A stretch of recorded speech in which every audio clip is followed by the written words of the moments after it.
চলমান মানবিক সংকট এবং মধ্যপ্রাচ্যে শান্তি প্রতিষ্ঠার দীর্ঘদিনের ব্যর্থতার প্রেক্ষিতে যুক্তরাজ্য সিদ্ধান্ত নিয়েছে আগামী সেপ্টেম্বরেই তারা প্যালেস্টাইনকে একটি স্বাধীন রাষ্ট্র হিসেবে আনুষ্ঠানিক স্বীকৃতি দেবে। তবে এই সিদ্ধান্তের শর্তও রেখেছে যুক্তরাজ্য, যদি ইসরায়েল যুদ্ধবিরতিতে সম্মত হয়, পশ্চিম তীরের দখলদারিত্ব বন্ধ করে এবং টেকসই শান্তি আলোচনায় যুক্ত হয়, তবে যুক্তরাজ্য তার এই সিদ্ধান্ত পুনর্বিবেচনা করতে পারে।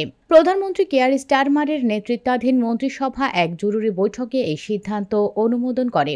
বৈঠকে স্টারমার বলেন, গাজায় বর্তমানে যে মানবিক অবস্থা বিরাজ করছে তা এক কথায় অসহনীয়, আর দুই রাষ্ট্রভিত্তিক সমাধানের সম্ভাবনাও দিনকে দিন ক্ষীণ হয়ে আসছে। তিনি আরও জানান, সেপ্টেম্বর মাসে জাতিসংঘ সাধারণ পরিষদের অধিবেশনের আগেই যুক্তরাজ্য এই স্বীকৃতি দেবে। স্টারমার একাধিকবার স্পষ্ট করে বলেছেন, ইসরায়েল ও হামাসের মধ্যে কোনো তুলনা চলে না।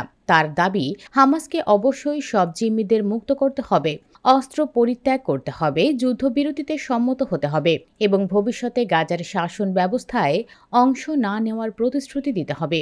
এই স্বীকৃতি পরিকল্পনা শুধু যুক্তরাজ্যের একক পদক্ষেপ নয়, বরং এটি ফরাসি প্রেসিডেন্ট ইমানুয়েল ম্যাক্রো ও জার্মান চ্যান্সেলর ফ্রিডরিখ মের্জের সঙ্গে একটি যৌথ রোডম্যাপের অংশ, যার উদ্দেশ্য হল মধ্যপ্রাচ্যে একটি টেকসই শান্তি প্রতিষ্ঠা করা। ডাউনিং স্ট্রিট থেকে জানানো হয়েছে, প্যালেস্টাইন রাষ্ট্রকে স্বীকৃতি দেওয়ার বিষয়টি এখন শুধু সময়ের অপেক্ষা। দেশীয় ও আন্তর্জাতিক রাজনৈতিক চাপে লেবার সরকার এই গুরুত্বপূর্ণ সিদ্ধান্ত গ্রহণ করেছে।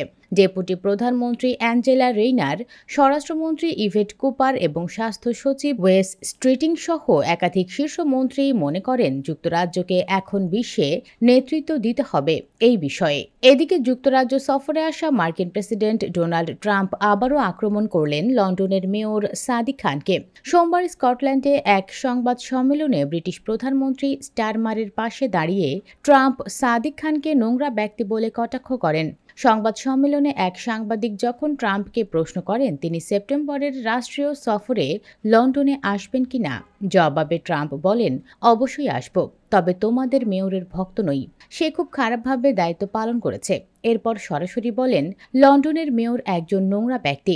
প্রধানমন্ত্রী কেয়ার স্টারমার সঙ্গে সঙ্গেই এর প্রতিবাদ করে বলেন, সে আমার বন্ধু, কিন্তু ট্রাম্প তাতেও থামেননি। জবাবে বলেন, তবুও আমি মনে করি সে খুব বাজে মেয়র, তবে আমি অবশ্যই লন্ডন সফর করব। উল্লেখ্য, ট্রাম্প ও সাদিক খানের মধ্যে রাজনৈতিক সম্পর্ক শুরু থেকেই উত্তপ্ত। 2016 সালে লন্ডনের প্রথম মুসলিম মেয়র হিসেবে নির্বাচিত হওয়ার পর খান বারবার ট্রাম্পের নীতির সমালোচনা করে এসেছেন। বিশেষ করে মুসলিম দেশগুলোর নাগরিকদের ওপর ট্রাম্পের ভ্রমণ নিষেধাজ্ঞা নিয়ে তিনি প্রকাশ্যে বিরোধিতা করেছিলেন। এর প্রতিক্রিয়ায় ট্রাম্প বিভিন্ন সময় খানকে সন্ত্রাসবাদের বিরুদ্ধে ব্যর্থ, স্টোন কোল্ড লুজার এবং ভীষণ বোকা বলে কটাক্ষ করেছেন। 2024 সালের মার্কিন নির্বাচনের আগে এক পডকাস্টে সাদিক খান অভিযোগ করেন, ট্রাম্প তার ধর্ম ও গায়ের রঙের কারণে তাকে নিশানা করছেন। পরে এক সাক্ষাৎকারে তিনি বলেন, আমেরিকার মানুষ তাদের মতো স্পষ্টভাবে জানিয়ে দিয়েছে, আমাদের তা সম্মান করতে হবে। ট্রাম্পের সাম্প্রতিক মন্তব্যের পর সাদিক খানের মুখপাত্র এক বিবৃতিতে বলেন, লন্ডন একটি বৈচিত্র্যময়, উদার ও শক্তিশালী শহর। প্রেসিডেন্ট ট্রাম্প চাইলে এসে নিজের চোখে তা দেখতে পারেন। আমাদের বৈচিত্র্যই আমাদের প্রকৃত শক্তি, দুর্বলতা নয়।